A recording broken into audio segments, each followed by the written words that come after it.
News చూస్తున్న Maoist పార్టీకి మరొక దెబ్బ తగిలింది. తెలంగాణకు చెందిన మావోయిస్ట్ బండి ప్రకాష్ డీజీపీ శివధర్ రెడ్డి సమక్షంలో లొంగిపోయాడు. మావోయిస్ట్ పార్టీ అనుబంధ సంస్థ సింగరేణి కార్మిక సంఘం అధ్యక్షుడిగా పనిచేసిన బండి ప్రకాష్ నేషనల్ పార్క్ ఏరియా అత్యంత కీలక ఆర్గనైజర్ గా ఉన్నాడు.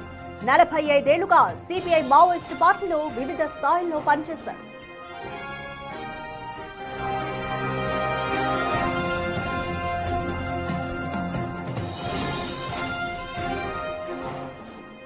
మావోయిస్ట్ పార్టీకి మరొక ఎదురు దెబ్బ తగిలిందని చెప్పొచ్చు. తెలంగాణకు చెందిన మావోయిస్ట్ బండి ప్రకాష్ డీజీపీ శివధర్ రెడ్డి సమక్షంలో లొంగిపోయాడు. అయితే మావోయిస్ట్ పార్టీ అనుబంధ సంస్థ అయిన సింగరేణి కార్మిక సంఘం అధ్యక్షుడిగా కూడా బండి ప్రకాష్ పనిచేశారు. నేషనల్ పార్క్ ఏరియా అత్యంత కీలక ఆర్గనైజర్ గా కూడా పనిచేశాడు. బండి ప్రకాష్ 45 ఏళ్లుగా సిపిఐ మావోయిస్ట్ పార్టీలో వివిధ స్థాయిల్లో పనిచేశారు. బండి ప్రకాష్ అలియాస్ ప్రభాత్ గా పిలువబడే ప్రకాష్ ఈరోజు డీజీపీ శివధర్ రెడ్డి సమక్షంలో లొంగిపోవడం మావోయిస్ట్ పార్టీకి ఒక ఎదురు దెబ్బగానే భావించవచ్చు. ఇప్పటికే పలువురు కీలక మావోయిస్టులు కూడా పోలీసుల ముందు లొంగిపోయారు. ఆపరేషన్ ఖగార్ సక్సెస్ అవుతుందనే చెప్పొచ్చు. అయితే ఈ నేపథ్యంలోనే మావోయిస్ట్ పార్టీకి ఇంకొక ఎదురు దెబ్బ తగిలిందనే చెప్పాలి. తెలంగాణకు చెందిన మావోయిస్ట్ బండి ప్రకాష్ డీజీపీ శివధర్ రెడ్డి సమక్షంలో లొంగిపోయారు. బండి ప్రకాష్ అలియాస్ ప్రభాత్ గా పిలువబడే ప్రకాష్ ఈరోజు డీజీపీ శివధర్ రెడ్డి సమక్షంలో లొంగిపోయారు. మావోయిస్ట్ పార్టీ అనుబంధ సంస్థ అయిన సింగరేణి కార్మిక సంఘం అధ్యక్షుడిగా కూడా బండి ప్రకాష్ పనిచేశారు. నేషనల్ పార్క్ ఏరియా అత్యంత కీలక ఆర్గనైజర్ గా కూడా బండి ప్రకాష్ ఉన్నాడు.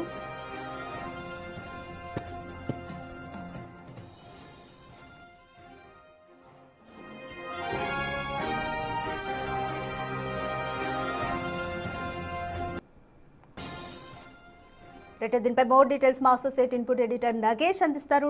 నగేష్, ఆపరేషన్ కగార్ కంప్లీట్ గా సక్సెస్ఫుల్ గానే అవుతుందని చెప్పొచ్చు. ఎందుకంటే ఇప్పటికే కీలక మావోయిస్టులు కూడా లొంగిపోయారు. ఇప్పుడు బండి ప్రకాష్ కూడా లొంగిపోవడం ఏ విధంగా చూడాలి? Complete details.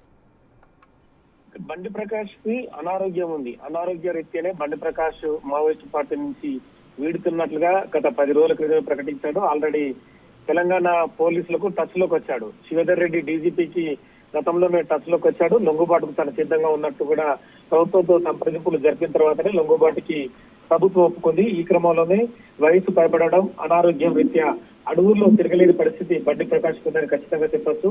రాష్ట్ర కమిటీ సభ్యుడిగా ప్రస్తుతం బండి ప్రకాష్ ఉన్నాడు. ఉమ్మడి ఆదిలాబాద్ జిల్లా మందమరి పట్టణానికి చెందిన బండి ప్రకాష్ సింగరేణి కార్మికుడిగా పనిచేశాడు. కార్మికుడి నుంచి మావోయిస్ట్ పార్టీకి ఆకర్షితుడై తను మందమరి పట్టణం నుంచి తన ప్రస్థానాన్ని ప్రారంభించాడు. శ్రీకాస కార్యదర్శిగా దీర్ఘకాలం పనిచేశాడు. రామగిరి జిల్లా అంటే మామూలు పెద్దపల్లి జిల్లా ప్రస్తుతం.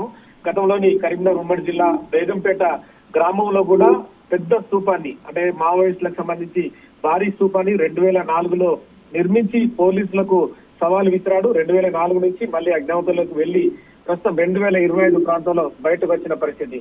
అత్యంత కీలకంగా ఆర్గనైజర్ గా పనిచేశాడు. అతను బండి ప్రకాష్ ఆపరేషన్ లో సిద్ధహస్తుడని చెప్పచ్చు.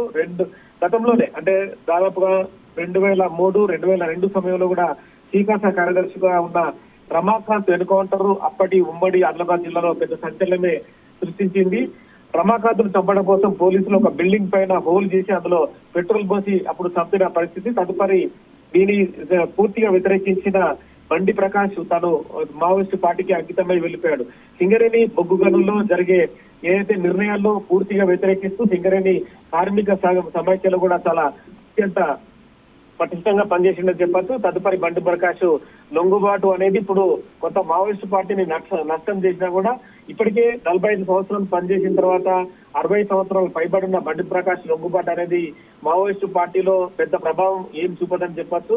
ఎందుకంటే ఇప్పటికీ హిడ్బాల్ లాంటి వాళ్ళు మావోయిస్టు పార్టీని నడిపే క్రమంలో వాళ్ళంతా అజ్ఞాతవాసంలోనే ఇంకా ఉన్నారు. అంటే మల్లోట్ల వేణుగోపాల్ గాని, ఆశన్న గాని, ఇప్పుడు బండి ప్రకాష్ గాని, మొన్న కేంద్ర కమిటీ సభ్యులు లొంగిపోయిన వ్యవహారం కానీ వీళ్ళందరికీ వయసు పైబడే మావోయిస్టు పార్టీ ప్రస్తుతము వాళ్ళు అడవుల్లో తిరగలేని పరిస్థితుల్లో లొంగుబాటుకైతే ముందుకెళ్తున్నారు. ఆపరేషన్ కగార్ అనేది ఖచ్చితంగా మావోయిస్టు పార్టీ పైన ప్రభావం చూపుతుందని చెప్పచ్చు. ఇప్పటికే పలు ప్రాంతాల్లో అంటే దాదాపుగా 4 రాష్ట్రాల్లో ఉన్న అడవుల్ని జల్లెడపడుతున్న భద్రతా బలగాలు మళ్ళీ ఆపరేషన్ కగార్ని మరో వారం రోజుల్లో చేపట్టనున్నట్టు తెలుస్తుంది. ఇప్పటికే కేంద్ర కమిటీ సభ్యుల లొంగుబాటుకైతే ప్రభుత్వం సుముఖంగా ఉన్న క్రమంలోనే బండి ప్రకాష్ అయితే లొంగుబాటుకు సిద్ధమయ్యాడు. ఇవాళ రేపు డీజీపీ శివేందర్ రెడ్డి ముందు శివేందర్ రెడ్డి మీడియా ముందు వీళ్ళందరికీ చూపించే అవకాశం కనిపిస్తుంది. బండి ప్రకాష్ తో పాటు కొంతమంది నేతలు కూడా లొంగుబాటుకు ముందుకొచ్చారు. వాళ్ళ నుంచి AK-47 కానీ కొన్ని ఆయుధాలు స్వాధీనం చేస్తున్నారు. బండి ప్రకాష్ సంబంధించిన పూర్తి చరిత్రను కూడా డీజీపీ శివేందర్ రెడ్డి మీడియా ముందు వెల్లడించనున్నాడు.